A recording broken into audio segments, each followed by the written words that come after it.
नमस्कार, मेरा नाम संकेत मात्रे है और आज मैं आप लोगों को अपनी ही आवाज़ निकालना सिखाने वाला हूँ। तो अगर आप लोगों को मेरी आवाज़ निकालना सीखना है तो प्लीज़ देखते रहिए इस वीडियो को। कहाँ कहाँ तो क्या हाल चाल आप लोगों का। दोस्तों, मेरा नाम है देव खन्ना और आज मैं फिर से आ चुका हूँ। हालांकि बहुत दिनों बाद आ चुका हूँ और मैंने बहुत कोशिश की कि आज मैं वीडियो बनाऊँगा। मैंने मन बना लिया था कि मैं आज वीडियो बनाऊँगा या और अपने हालात की बात करूँ तो दोस्तों मैं आज पूरी तरह से फिट नहीं हूँ, क्योंकि मुझे ज़ुकाम, खांसी और कफ जम रहा है गले में और आवाज़ भी इतनी अच्छी नहीं है, क्योंकि आप लोग नॉर्मली समझ सकते हैं मेरी आवाज़ कैसी हो रही है आज। लेकिन मैंने कोशिश की है और गले को परेशान करना नहीं चाहिए ऐसे मौके पे, लेकिन मुझे लगा कि थोड़ी सी गहरी आवाज़ निकल रही है कफ की वजह से और मुझे लगता है कि ये सही टाइम है संकेत मात्रे जी की आवाज़ सिखाने का। तो दोस्तों, मैं चाहूँगा कि ज़्यादा पॉज़ मैं ना लूँ और जल्दी जल्दी आप लोगों को सिखाऊँ ताकि एक टेक में पूरी वीडियो हो जाए। तो संकेत मात्रे, बहुत टाइम से मुझे रिक्वेस्ट आ रही थी संकेत मात्रे। मैंने सोचा था कि मैं बहुत ज़्यादा इस पे सोच समझ के, रिसर्च करके और पूरी तरह से इस आवाज़ को समझ के उसके बाद वीडियो बनाऊँगा। लेकिन सच बताऊँ, मुझे टाइम नहीं मिल पा रहा था बहुत दिनों से। तो मैंने सोचा कि अब जैसा भी है, मुझे जितनी भी आती है, मैं आप लोगों को सिखाने की कोशिश करूँ। और ये माइक में मैं मतलब ये एयरफ़ोन के माइक में मैं इसलिए बोल रहा हूँ ताकि मेरी आवाज़ थोड़ी-सी गहरी लगे। और नंबर 1, जो इसका नंबर 1 पॉइंट है संकेत मात्रे। पहली बात तो आप लोग ये समझ लीजिए कि संकेत मात्रे एक वॉइस ओवर आर्टिस्ट है। कोई नॉर्मल इंसान नहीं है, कोई नॉर्मल एक्टर नहीं है। वो एक वॉइस ओवर एक्टर है। तो आप समझ सकते हैं कि वॉइस ओवर एक्टर की आवाज़ सीखना कितना मुश्किल है। और जिस तरह से मैं बात कर रहा हूँ ना, जिस रिदम में मैं बात कर रहा हूँ, वो दरअसल संकेत मात्रे की ही है रिदम। मैं यहाँ पे लिख देता हूँ पॉइंट। तो मैं रिदम में बात कर रहा हूँ, तो जिस रिदम में मैं बात कर रहा हूँ वो संकेत मात्रे जी की है। और इस तरह से ही आप लोगों को समझना है। तो पहला पॉइंट तो यही हो गया हमारा, रिदम। रिदम उनकी इस तरह से होती है और उसको सीखने के लिए मैं सिर्फ इतना ही कहूँगा कि आप लोग उनकी आवाज़ को सुनिए। जितनी भी उन्होंने फ़िल्मों में आवाज़ अपनी दी है या जितने भी कैरेक्टर के लिए उन्होंने आवाज़ दी है, आप उन सब आवाज़ों को सुनने की कोशिश करें। तो आप लोगों को रिदम समझ में आ जाएगी कि वो किस तरह से बोलते हैं। और इसके बाद अब दूसरा पॉइंट है जो कि सबसे ज़रूरी पॉइंट है, वो ये है कि और मैं आप लोग देखिए कि मैं ना दरअसल मैं कंफर्टेबल हो रहा हूँ क्योंकि मुझे कफ़ है। मैं आज से 1-2 महीने पहले जब मैंने कोशिश की थी कि ये वीडियो बनाने की, तब ना उनकी आवाज़ निकल नहीं रही थी मुझसे, क्योंकि जब मेरी आवाज़ नॉर्मल थी। लेकिन अभी मुझे कफ़ है, तो मुझे लगता है कि वो आवाज़ में जो गहरापन आ रहा है, वो बिल्कुल परफ़ेक्ट है इस आवाज़ को इस वक़्त सिखाने के लिए। तो दैट्स द रीज़न कि मैंने आज कोशिश की है। तो पहला जो हमारा पॉइंट है, उसका नाम है डीपनेस। डीपनेस जो है इस आवाज़ की, उसके लिए डीपनेस के लिए मैंने कई बार बताया है आप लोग को किसी-किसी आवाज़ों में। और मैं ऐसे थोड़ा बैठ जाता हूँ या तो दोस्तों, डीपनेस के लिए अगर मैं कहूँ तो आप लोगों को एक प्राणायाम होता है, ब्रह्मणी प्राणायाम। उसमें ना आवाज़ को गहरी करने के लिए आपको कॉन्सन्ट्रेट करना, उससे आपको कॉन्सन्ट्रेट करने की कोशिश मिलती है। तो अगर आप लोग वो प्राणायाम करेंगे तो आप लोगों को गहरी आवाज़ में पता चलेगा कि कैसे निकल रही है गहरी आवाज़। ठीक है? और अब मैं रिंग लाइट खोल नहीं पाया, मैं नीचे जाना पड़ता नीचे। मैं तैयार भी नहीं हुआ एक्चुअली, क्योंकि मैं सोच रहा था कि यार बनाना है वीडियो। मैं अभी डॉक्टर के पास से आ रहा हूँ इसलिए। गहरी आवाज़ करने के लिए दोस्तों मैंने कई बार आप लोगों को बहुत सारी टिप्स दी हैं कि आप लोग अपनी आवाज़ कैसे गहरी कर सकते हैं। और अगर अब भी आपको गहरी आवाज़ में कोई प्रॉब्लम है तो नीचे डिस्क्रिप्शन में मैंने 2 वीडियो बनाई थी और उसकी लिंक मैं दे देता हूँ। आई होप कि आप लोगों को उससे मदद मिले, क्योंकि यार एक बार अगर आपको पता चल गया ना गहरी आवाज़ कैसे होती है, तो ये बहुत ही आसान हो जाएगा आपके लिए, किसी भी मिमिक्री के लिए। गहरी आवाज़ का मुझे लगता है कि आप लोगों को ज़्यादा बताने की ज़रूरत नहीं है, क्योंकि आपको हो जाएगा। और दूसरा जो हमारा पॉइंट है, मतलब तीसरा जो पॉइंट है हमारा, पहला तो रिदम था, दूसरा अपनी गहरी आवाज़ है और तीसरा जो हमारा पॉइंट है वो है पॉज़ लेना।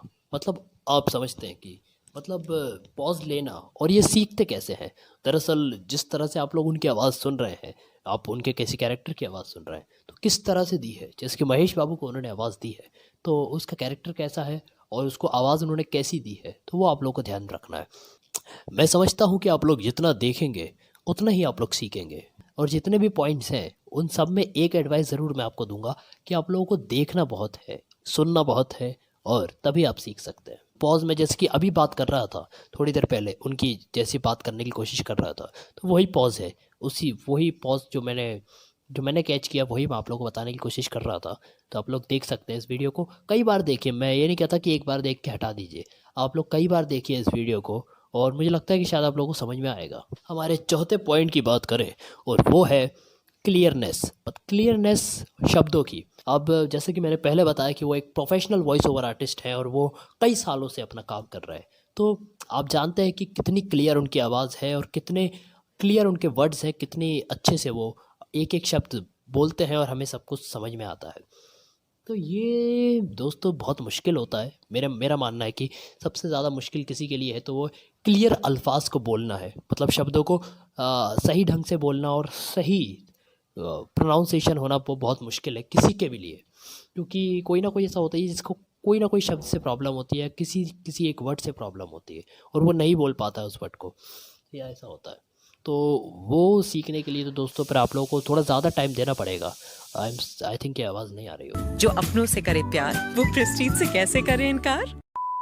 या तो आपको थोड़ा सा टाइम देना पड़ेगा, लेकिन क्लियर आपको करना बहुत ज़रूरी है। मैं खुद नहीं बोल पाता हूँ कभी कभी, क्योंकि क्लियर आवाज़ के लिए, क्योंकि क्लियर तलफ़ुज़ के लिए आपको टाइम देना पड़ता है और थोड़ा पॉज ले लेके थोड़ा आप लोग मतलब आप लोग कॉन्सेंट्रेट करना पड़ता है कि आप लोग क्या बोल रहे हैं। उसको आपको पहले 2 बार मन में सोचना पड़ता है, उसके बाद बोलना पड़ता है। समझ रहे हैं अब आप? ठीक है, तो मुझे लगता है कि अब आप लोग समझ गए होंगे। नंबर 5, ब्रीथनेस। ब्रीथनेस मतलब ब्रीथनेस दरअसल कोई पॉइंट नहीं है, और ये मैं आप लोगों को ट्रिक बता रहा हूँ। तो ट्रिक ऐसी है कि आप लोग अपने पेट में हवा भर लीजिए, उसके बाद आप लोग आराम से बोलते रहेंगे तो उनकी आवाज़ आपको आसानी से निकलेगी। तो आवाज़ हवा भरने के लिए एक बार आपको लंबी सांस लेनी है, उसके बाद सांस के साथ साथ आवाज़ छोड़िए। एक और बार सांस लेते हैं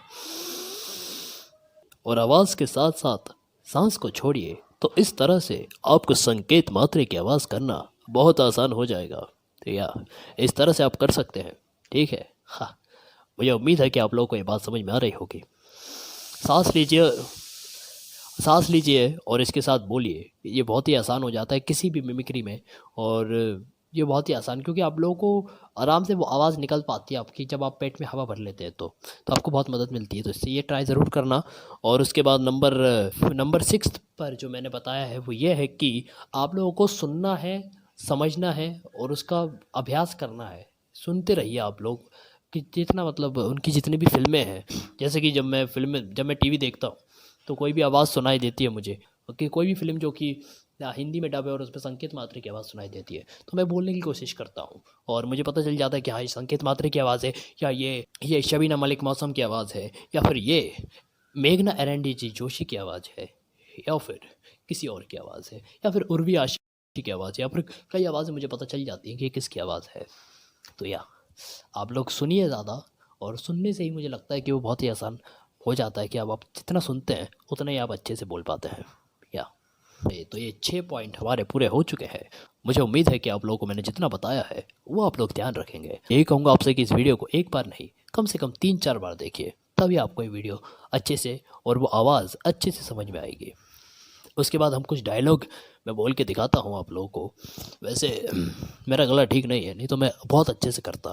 तो बहुत टाइम से क्योंकि इसकी डिमांड आ रही थी और मैंने वीडियो कोई बनाई नहीं है, मुझे लगा कि कर देना चाहिए आज। वैसे इसी से रिलेटेड एक और वीडियो है जिसमें मैंने संकेत मात्रे जी जैसी आवाज़ में कुछ डायलॉग बोलने की कोशिश की है, तो आप लोग उस वीडियो के लिए भी वेट करना। आई होप कि मैं कोशिश करूँगा कि मैं बहुत जल्द वो वीडियो आप लोगों के सामने लाऊँ। दिया तो मैंने आपको टिप्स दे दिए हैं आपकी। उम्मीद है आप लोगों को ये वीडियो पसंद आएगी, और please like the video, share the video and subscribe the channel. फिर मिलेंगे हमारे अगली वीडियो में, तब तक के लिए गुड बाय। माँ कसम यार, मेरी आवाज़ देख लो कैसी हो रही है यार। तो फिर मिलेंगे हमारी अगली वीडियो में, तब तक के लिए गुड बाय। आप लोग अपना ख्याल रखिए और पीस।